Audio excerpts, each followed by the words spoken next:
Good morning, everybody. The liturgy of today is very rich and full of symbolism, but ordinarily people would focus on the materiality of the candle. The candle is not a talisman, it is not a cure-all, it is not magic, but the candles are a sacramental. They are sacramentals that jut out of the great mystery of the Incarnation. Kaya ang tawag sa araw na ito ay Candlemas. Sa Espanyol, Candelaria. Bakit Candlemas? It's 40 days after the birth of Christ.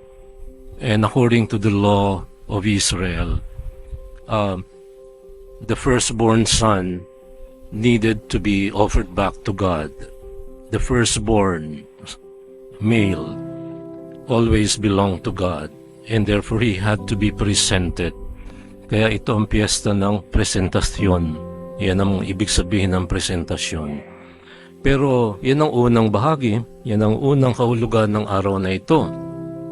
Pero ayon din sa batas ng Israel na ibinigay kay Moises, ang babaeng nagluwal ng unang sanggol na lalaki ay naging unclean, ritually unclean. And therefore the law prescribed that the mother of a firstborn son should go to the temple 40 days after the birth of the child and be purified and offer the offerings of the poor, 2 turtle doves o 2 kalapati, bato-bato o kalapati.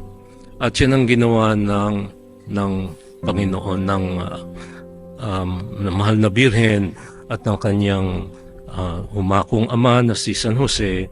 Dinala ang bata sa templo 40 araw malipas ang pagsilang upang dalisayin ang ina at upang ipresenta, i-offer, ialay muli sa Diyos na siyang layunin at nagbigay ng lahat ng dakilang biyaya sa daigdig. And no less than the author of grace was offered to the temple. Kaya mayaman sapagkat napakadaling manatili sa mga simbolo, sa mga material na bagay. So yung inyong mga pinibindisyon ng kandila ay sumasagisag sa katotohanan kung sino ang Panginoong inialay sa templo. Siya ay liwanag ng sanlibutan, kaya Candelaria. Ang liwanag ng kandila ay liwanag ng pananampalataya ninyo, hindi ho yan panlaban sa mga, o hindi ho yan anting-anting. Kaya kung kayo may pinabindisyonan, huwag niyong gamiting weapon, ang bagay na hindi dapat weapon. It is a sacramental that recognizes a very high point of our faith, and we believe in Jesus, the light of all nations, the light of salvation. Sinabi ko ito sapagkat kung kayo merong mga estatwa ng Santo Niño na may bulsita na may lamang pera, yan po yung entry point ng demonyo. Hindi po yan estatwa ng Santo Niño, yan ho yung Santo Niño de la Suerte. Galing ho yan sa mga incheck. Yan ho ay hindi dapat makikita sa bahay ng mga mananampalatayang Kristiyano. Sinasabi ko ito sapagkat lahat na lamang ay nasa sapawan ng show business. Lahat ng ang ating pananampalataya ay natatangay ng TikTok. Kung anong binebenta sa TikTok shopping ay siyang nagiging tanyag, at isa sa nagiging tanyag ay ang mga estatwa ng Santo Niño de la Suerte. Okay, ngayon ho, kung ngayon ay kapistahan ng pag-aalay, presentasyon, at pagdadalisay sa ina ng mananakop, dalawang bahagi po, dalawang aspeto ng iisang piyesta ang dapat nating pagnilayan: presentation, purification. Anong ibig sabihin yan? Presentation, that is recognition that the newly born baby, Jesus, belonged to God, came from God, and must be offered back to God. The mother who bore the child was rendered unclean and therefore needed purification. Purificación, presentasyon, Candelaria. Ano po ang kahulugan niyan? Dalawang bagay. Si Kristo, na ang ibig sabihin ay the anointed one, ang hinirang, ang pinatungan ng kamay, ang pinahir ng langis, ang itinanghal bilang mananakop, manliligtas, ay kinilala sa templo. Si Maria na naging ritually unclean ay pinalinis sa kanilang pagsasakripisyo at pag-aalay ng dalawang bato-bato o dalawang kalapati. Ano po ang mahalagang bagay na dapat nating mapulot sa papisahang ito? Una po, we need to recognize God for who He is. The presentation in the temple is a recognition of God. It is God-centered. It is not candle-centered. It is God-centered. When we go to Mass, the focus is not on the choir, the focus is not on me. I am not the focus and the center point of your attention. I am acting in persona Christi as an ordained minister. And I can claim that only when I am here at Mass. I cannot claim that when I'm walking down to SM Bikutan. I can only claim to be acting in persona Christi when I do that sacramental act that only God can effect. Through me, in me. And that is by the grace of God, not by my merit. And therefore we recognize God for who He is. Ho Christos, we recognize who Christ is. Hagios, Hagios, Ho Theos. I quoted this last week. Hagios, Hagios, Ho Theos, Ho Iskiros. Hagios, Hagios, Hagios, Ho Theos, Ho Athanatos. Holy, holy, holy, strong, immortal God. Undying God. Strong God. Mighty God. This is our prayer every 3 o'clock in the afternoon, during the prayer for divine mercy. We recognize God for who He is. Therefore, if you recognize a statue of Santo Niño de la Suerte, you are doing something superstitious. That's diabolical. It is not what we worship. The God that we worship is not the God of Suerte. If you worship your president and your governor more than you listen to the Lord and to the church, that's guilty of idolatry. If you are worshiping idols, that means a picture of a cow, a picture of somebody else, or even the demon, the devil, that's idolatry, and that is a sin. We have to recognize God for who He is. And this is the first lesson of the Presentación Purificación. Number 2, sapagkat dalawang mukha ang kapisahang ito, purifikasyon, we have to recognize also who we are. And who are we? We are creatures. We're not the creator. We cannot create God in our image and likeness. It's the other way around. God created us in His image and likeness. And when you form God, Santo Niño na nakabumbero, suot bumbero, Santo Niñong pulis, bakit tayo sasamba sa pulis? Santo Niñong naka-basketball uniform, bakit? Ginagawa mong mumurahin ang Ho Christos, Ho Theos, Hagios, Ho Athanatos. Recognizing who we are unworthy, we are finite, we are human, and we all fall short of the glory of God. St. Paul, letter to the Romans, we all have fallen short of the glory of God. We are human and finite, and therefore when we recognize God above all, above everyone. When you listen more to the promises of Ayuda, instead of holding on to a God who provides, divine providence, and you elect family dynasties over and over again na binubudol tayo sa buong buhay natin, you are guilty of idolatry. You're relying more on human, finite beings like you and me. But when we recognize ourselves for who we are, then He must increase, I must decrease. I must be less, and God is the ultimate. God above all, God above everyone. This is what one particular author that I love talked of when he wrote the book Christ and Culture. Christ is not of culture. Christ is not below culture. Christ is above culture. Christ is in culture, but he is not is not of human culture. Christ is above and beyond culture because he is the author of who we are. And our culture needs evangelization. If our culture values ayuda more than we value hope in the God of promises and the God of fulfillment, then you have placed God Christ below culture. And that means you have upheld a culture of dependence, a culture of pambubudol in the name of charity. It's not charity. It is business.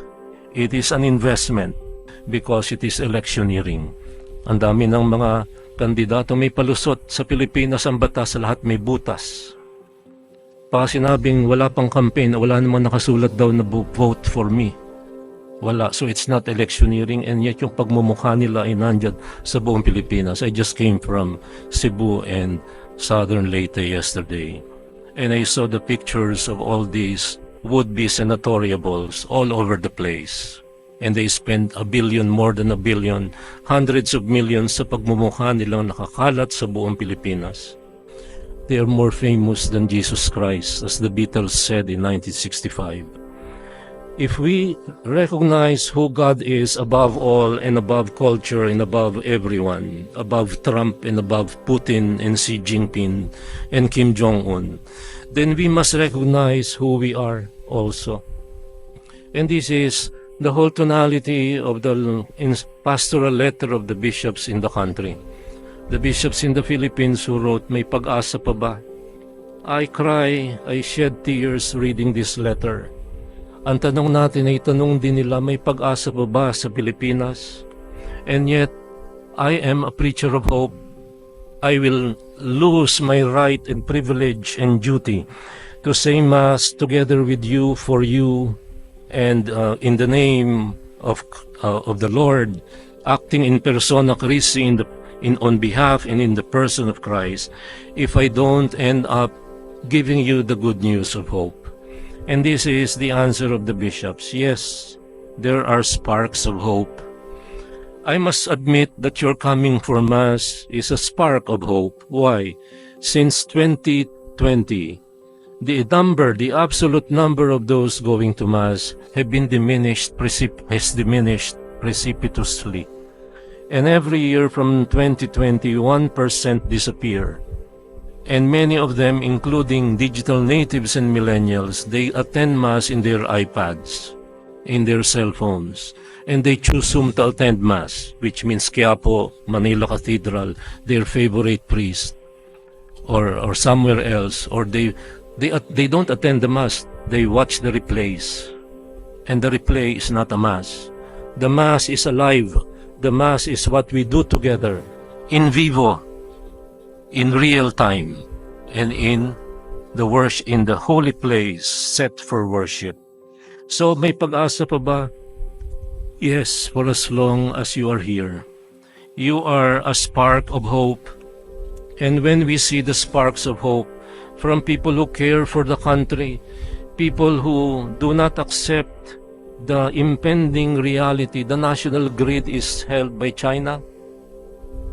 Yung national grid ng ating electrical system, which means napakadali tayong without firing a single shot, China can conquer the whole world.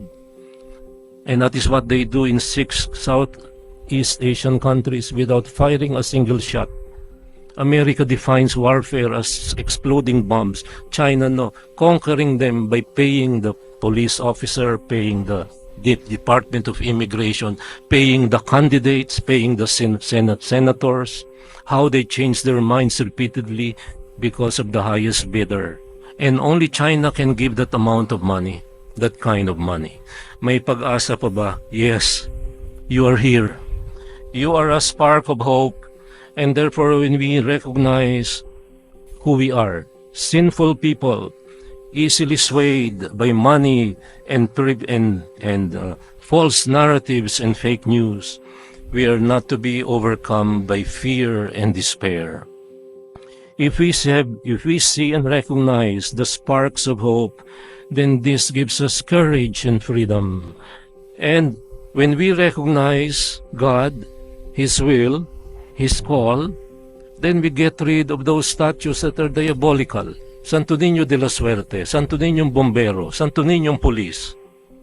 Then we get rid of those that have nothing to do with the good news of salvation. If we recognize ourselves, then we recognize that we are also guilty of corruption. We throw every Sunday, every Monday morning, our problem is trash. Tinatapon sa likod ng mga damo, mga halaman ang basura.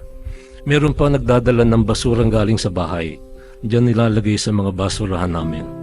At yung aming mga trabahador, busy at mga volunteers, busy, naglilinis ng basurang itinago sa mga halaman. At mga basurang galing sa mga bahay sa palibot ng simbahan. So when we recognize ourselves and our human condition, then we recognize that there for the grace of God go I. That we are also guilty of what? We have problems with morality, the culture of impunity. I say it in Spanish, less hurtful, sinvergüenza. Sa Tagalog, walang hiya. Wala nang nahihiya. 4 na parehong pamilya magiging senador. 3 parehong ipilido senador. Yung anak congressman. Sinvergüenza. And we are all prone to this. We have problems with ecology. Nasisira ang ating mundo even at the rate faster than I can say ecology. Our economy, yung mga family dynasties, pag-aari nila ang mga lupain, madali yan, gagawa ng kalye, bibilhin muna yung lupa sa tabi ng planong kalye, pag nawang kalye kanila na yung lupa. Pati Jollibee, pati Yellow Cab, sa kalye ngayon sa kanila. We have a problem with politics. It's a dysfunctional politics. We have a problem with national security. We have nahuhuling mga espiya, binigyan ng visa ng Department of Immigration. We have a problem with communication, fake news, falsehood, false narratives, disinformation, misinformation, magkaiba po yan. Disinformation is the moral issue. Misinformation can be unintentional. But we're talking here of disinformation. We have a problem with governance. Now, I end with a message of hope, recognizing that we are a sinful people. When we recognize God and we need a Savior, then we proclaim the need for God and His salvation. Then we proclaim we need God, Christ, the Savior, and therefore we need to look at 2 prophets who apparently achieved nothing.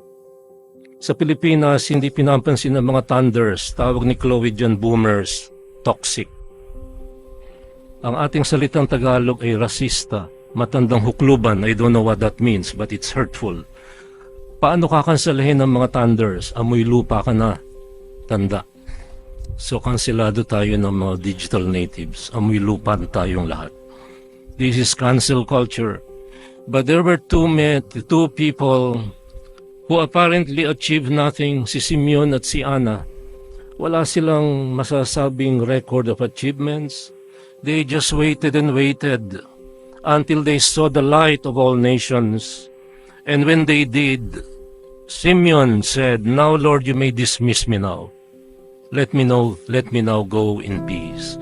Wala siyang nakamit na anumang yaman, kapangyarihan, but he saw God for who He is. John Milton wrote a poem many years ago on his blindness.